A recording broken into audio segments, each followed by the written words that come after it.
Jambo Rafiki, I'm Elizabeth from Kisiwa82, and I hope you're doing really well. If you're new to my channel, welcome, and if you've been here before, welcome back. It is time for another Friday flip. Now, I skipped last Friday. Things went on, it was kind of busy, and I just missed the day. The video for how to go ahead and thread Traveler's Notebook DIY covers will come, and I'll probably do that next Friday. What I figured I would do today is do a flip of the pages that I completed in my art journal slash sketchbook for February. As always, there will be a link to the entire Friday Flips playlist, as well as the pages for January, linked up above as well as down below for you. So if you've been here before, or if you watched the channel for the last couple of months, you know that what I'm doing this year, as opposed to using my TN inserts, is I'm using this ring-bound Franklin Covey planner, as opposed to using my usual Traveler Factory inserts this year. So in the front, as I showed last week, I've got one of these zipper pouches that I keep ephemera that I want to use. I've got several of these in my stash, so I said, might as well go ahead and use them. So as you saw at the end of January, I basically went ahead and took all the pages that I had completed out of this binder, because as you can see, this binder gets pretty thick and it's kind of hard to flip the pages. But I am, as always, loving working on single pages. I'm finding them just so much easier to play with. So here are the pages. As I said last month, I'm using or repurposing these calendar pages that came from 2016. Some of the months line up nicely, and so I'm going ahead and using them and just, covering up the things that don't match up for the year. I have an idea that on the back of these, as I said last time, I'm going to put a quote. I haven't decided to do that yet, but, by the time the year rolls to a close, I'll probably have a better idea of what I want to do with the back of some of these pages. But as far as I'm concerned, it's completed for now. So this is a photo of a piece of artwork I did many, many years ago. What this is essentially, I took Crayola crayons, melted them kind of using a candle, and then just splattered them a la Jackson Pollock on a bunch of different colored cardstock. And the thing is, once they cool, you can actually peel them back up off the cardstock. But what I thought was, I really enjoyed the random patterns that I created. So I took a couple of pictures of those and I printed them out, and they've been in my stash for a while. And I thought, might as well go ahead and use them. So images you see here will come from somewhere, either in my stash already or ones that I print that I find on Google or Pinterest or whatever. Images that come from an Armani catalog. As always, I'm reading comic books as well as other kinds of books, and there will be links to my Goodreads account down below. Come and say hi there. So what I'm doing when I read comics is I tend to sketch things that I'm looking at, just to kind of get a sense of how other artists create or capture a particular emotion or image. Postcards that come in the mail, postcards I have that I haven't basically sent out. This is really unusual for me. If you've been here, you know that I'm a person who tends to like, stuff like this, an image with some text. So playing with just acrylic paints and I think it's a Sharpie marker was kind of an interesting thing. Again, I found this image in one of my older journal flips that I did on this channel, and I'm like, I really love this guy, so I might as well go ahead and use him. I kind of combined that. So this is watercolor paper. As with all of the journals that I do, I tend to use a variety of paper in my stash. There's watercolor paper, there's drawing paper, and I'm really surprised. This is really cheap watercolor paper and drawing paper. And it holds up pretty well to taking light washes. So I'm kind of really surprised by that. Again, a comic that I was reading. Things that come in the mail. A lot of times there's really great imagery, and I want to basically use that. Now, again, I had thought about, when I first saw that image, it'd be kind of fun to stamp some kind of sentiment or quote there. I might do that. In the end, who knows? We'll see. There's washi tape. There's strips that I always have that come from music sheets, stuff that comes in the mail. This is Corona time, right? So the masks packaging. In earlier journal flip, I also saw the idea and was re-inspired by the idea of grids, and so bringing grids back into play. washi, images that come in some kind of packaging in the mail, postcards from friends, books that I'm getting rid of, and I figured, go ahead and save the images that come out of there. So again, like I said, I have very similar styles in terms of what I'm going to do. This was for the Chinese New Year. I think I found these as the Year of the Ox, and I think I found these somewhere online, Pinterest maybe, and just kind of thought, I just love the expression, so I went ahead and did that. Swatches that come from small sheets of origami paper. I have paper, and if you're looking at this video or watching this video, chances are you have a lot of paper in your stash, whether it's something you bought, something was gifted to you, or something that you ended up finding that came in the mail. I'm a big proponent of go ahead and use them. Here's another strip from a piece of origami paper. I wanted to kind of create a border, going ahead and using some of the washi I have in my supplies. A postcard that I picked up from some kind of art show. I can't remember now, it was such a long time ago. I went ahead and backed it with some music paper, and then put one of these images on top of it, as well as the rest of this is acrylic paint and Sharpie marker. Okay, Valentine's Day, kind of inspired by Ali Edwards to kind of create that particular page there, which was kind of fun. Here's, again, stuff that I'm getting rid of. I'm like, instead of getting rid of them, stick them down. I kind of like the images. I'm going ahead and use them. This is an image that I love. And so I've had this in my stash forever. What I probably am going to do is take a photograph of this page and then be able to reuse that image again and again, right?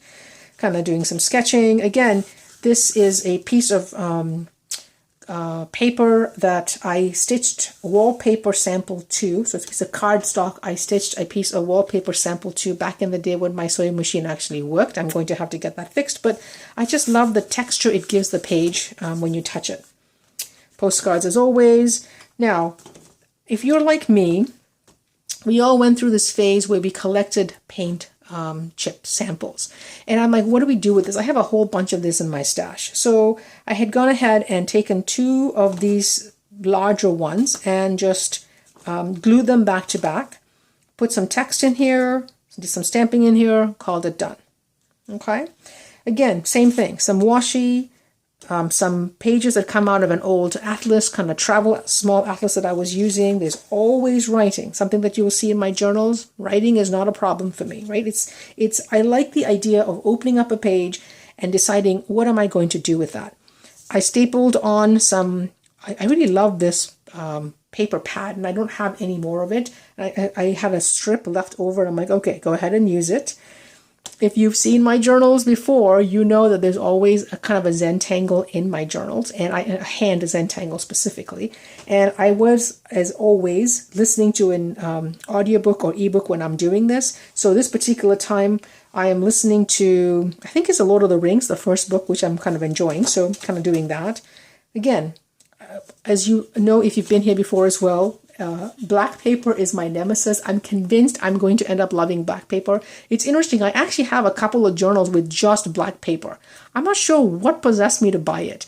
Let me know if you basically come out of a store sometimes and you're like, I'm not sure years later why I bought that piece of, or that book or whatever that journal is.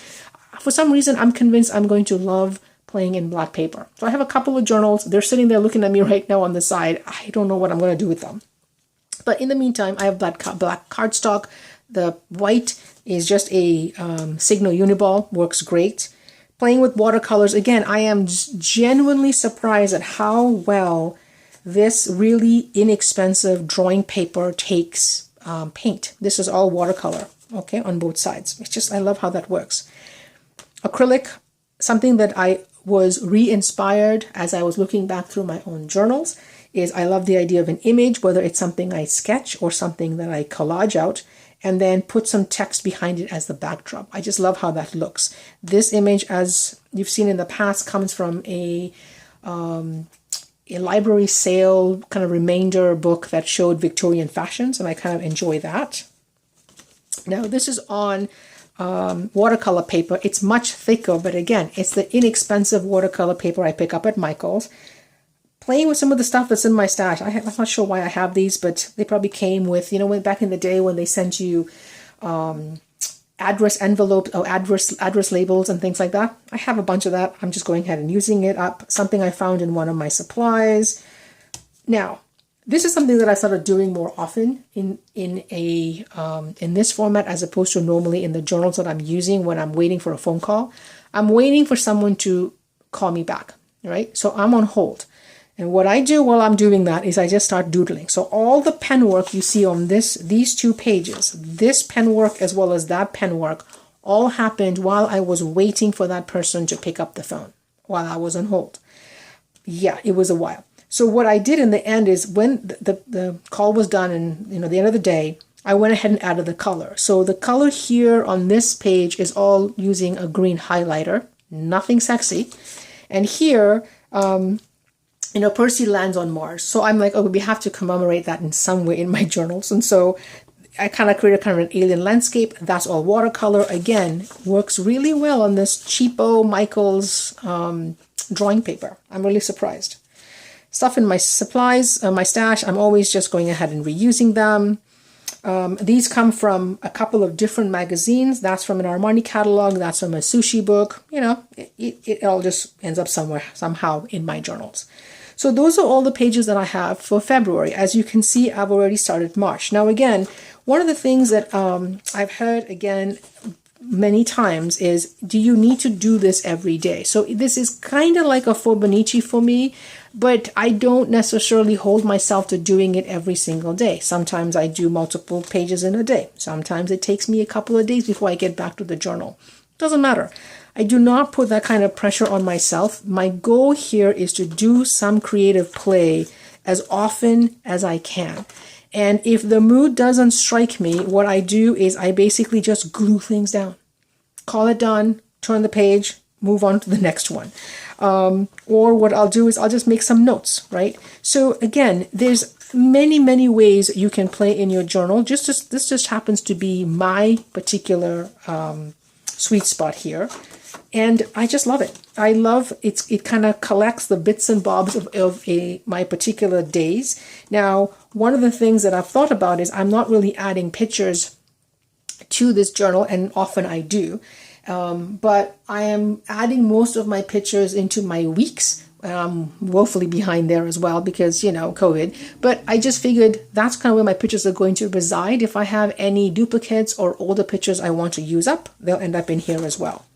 So as with the last, the January pages, what I'm going to do after this video is go ahead and take these pages out for the month.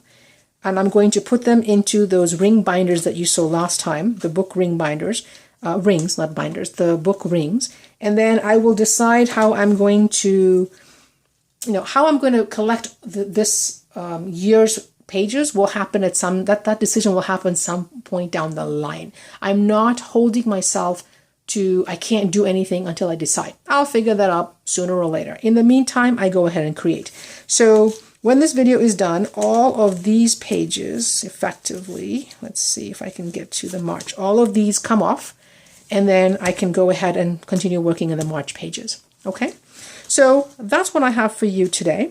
I would love to know if you work in bound journals, or if you're working with ring bound journals, or if you're doing single pages individually, and we'll figure out at some point in the future how to go ahead and bind them all together. And I hope that you are having fun and continuing to be safe and healthy. And until I talk to you next time, happy creating. Bye.